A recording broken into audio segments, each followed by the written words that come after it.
We know that the plant requires carbon, hydrogen, and oxygen to make all the food. To facilitate this cooking process, there are a little bit of other stuff that are also required. We call them nutrients. Nutrients are substances that are required to maintain the plant body and make the plant do all its life stuff. It's just like in a movie. Only the hero and the heroine are not the only characters. There are other sidekicks as well. Similarly, nutrients are required for healthy functioning of the plant. Of course, some of these nutrients are required in the process of photosynthesis as well. Plants absorb most of their nutrients from the soil, specifically the soil solution, which is the moisture contained in the spaces between the soil particles, where these nutrients are dissolved.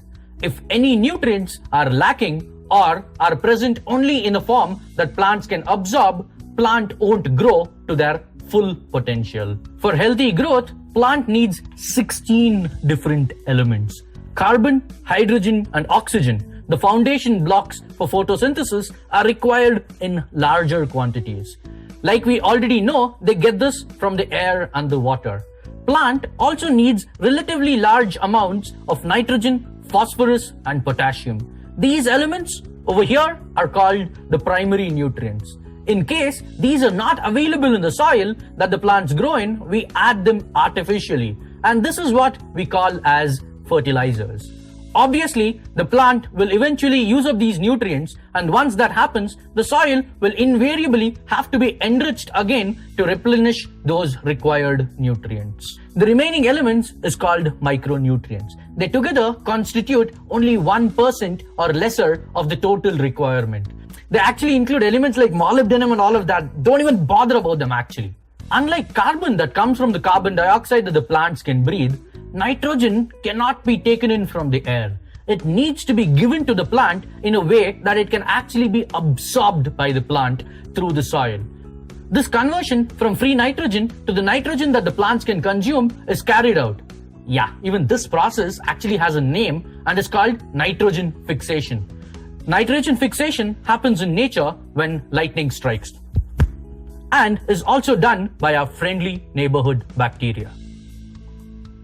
These amazing bacteria help convert free nitrogen into a soluble form that the plants can absorb. We can't just keep calling this friendly neighborhood bacteria forever, can we? It's called rhizobium. Rhizobium is so amazing because they help our plants with the nitrogen requirement. But they aren't so amazing because they don't do it for free, unfortunately. They are living organisms, so they also require food to survive. So this is what the rhizobium does. It lives in the root of crops like gram, peas, mung beans, pulses, and other legumes and provide them with the nitrogen. In return, they get their food and shelter from these plants. This makes the job easier for farmers because they don't need to add nitrogen fertilizers to the soil for these crops. In fact, after the harvest of the leguminous crops, the soil will be so rich in nitrogen that they can probably grow some other crop on it.